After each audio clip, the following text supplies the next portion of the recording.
Hello friends! On August 12th, in round 7 of the night titled Tuesday, the fight for first place brought together the world's number 1 and number 2, Magnus Carlsen and Hikaru Nakamura. On the board, the classic, already seriously rusted 4 nights opening. Magnus decides to spice it up with the Alcantara system, and now he is going full Petrosian mode, marching his pawns flank to flank like unstoppable infantry, practicing prophylaxis and, let us say, a cat-like wait. For the opponent's mistake, Hikaru damages White's pawn structure, but hands over the bishop pair in return.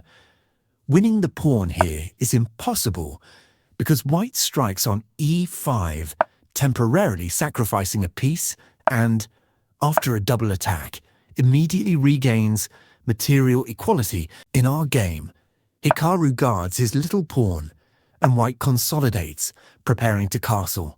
Black defends against an unpleasant diagonal pin, and after bishop to e3, the bishop fianchetto sight set on the central pawn.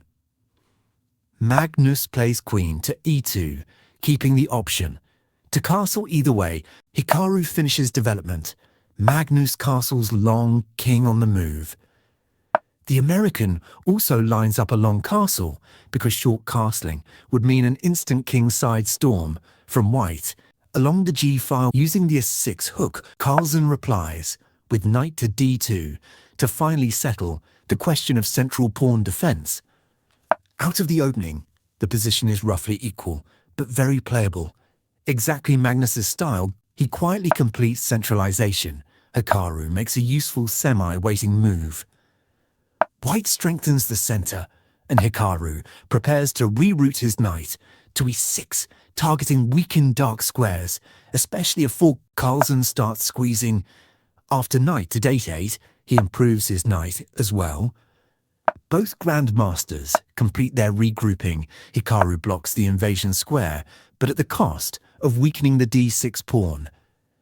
Magnus instantly points this out. Hikaru puts his rook back on d8, and Magnus continues, pushing pawns forward to avoid further territorial losses. The American answers with g5. The Norwegian shifts his forces to the king's side, planning explosive operations there. After knight to d7, Magnus plays rook to h1. Hikaru wants to cut into the dark squares to plant his knight there. But Magnus says, "The cutting here will be done by me. Pushing the pawn further is unwise." White would trade, leaving black with 3 weak pawns. So in our game, Hikaru is holding his shaky fence together with duct tape and pure desperation. White, meanwhile, reroutes the bishop to a more functional diagonal. Hikaru brings his knight to g6. Magnus keeps tightening the noose. The samurai threatens to take on a 4 with a follow-up knight invasion on the f-file. But the Viking swings his axe, chopping down the Sakura, activating his bishop, and threatening to win a pawn. Trying to escape with the knight to g7 does not help. Queen to d2, and that is a dead pawn walking. The Silicon Beast says, "Black should have pushed the pawn first, sacrificing on g5 if traded, then hitting g5 again, exchanging on g3, pulling the rook out of danger, and playing with good compensation, thanks to weaknesses on c4 and f3. In our game, the American grandmaster plays queen to f6. Magnus, of course, trades, grabs the pawn on g5 and, unlike in the other line, the f-file pawn here is not a weakness, but a strength, one that could become a queen. Black should have slammed the f-pawn forward, sacrificing the exchange, but taking it is risky due to the blow on c3 and potential king's safety issues. Alternatively, queen to a3 calmly defends the knight. The pawn on g5 is a weakness, and sooner or later, the pawn on the f-file will march forward. Instead, Hikaru plays rook to f8, abandoning the d6 pawn to its fate. Magnus steps out of the X-ray, defends his knight, and now, if black takes, White blasts through to 6, and the black position collapses. Even the alternative in the game, king to c7, is barely better. Magnus pushes his pawns like a pack of charging trolls, threatening a nasty pawn fork. The samurai trades, takes the pawn on c4, but the Viking creates a protected passed pawn with tempo. After the knight retreats, Magnus unleashes the double Ragnar, a brutal twin strike. On the intermezzo, the queen lands on g3 and that d6 pawn, weakened carelessly in the opening, is starting to split at the seams. Hikaru pulls his rook to safety, and Thor's hammer crashes down, smashing the knight's foundation. If black takes the bishop, white smashes through on d6, with check, then snatches the rook and launches a forced mating attack. Even taking the rook on h5 changes nothing.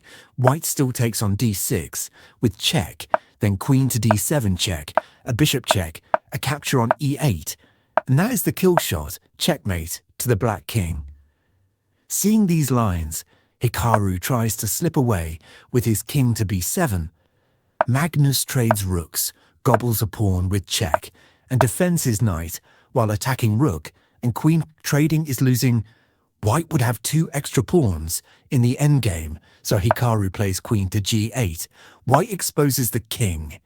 Black tries to organize a defense along the 6th rank. Magnus blocks the rook's path by advancing his pawn. After checks, the king escapes to p2, and the e6 pawn is untouchable due to e5, exploiting the diagonal pin. Knight to e3 for the American tries to muddy the waters. Mud, mud, and more mud. White captures on c6, shifts the rook out of danger while attacking the knight, and after it retreats, Magnus forces exchanges of the strongest pieces. From here, it is slow motion, 2 extra pawns in the endgame, and the curtain is coming down. Hikaru keeps shuffling, maybe hoping. Magnus's internet will drop, trades on d5, even wins 1 pawn back. But White's connected passes, the unstoppable pawns on a mission, give black 0 chances. On move 54, Hikaru finally resigns. White would go s6, then rook to e8 and promote to a queen no matter what. And that is how, after winning the Esports World Championship, Daddy is back at Title Tuesday, and the kids just got schooled. Magnus storms to 10.5 out of 11, clear first place.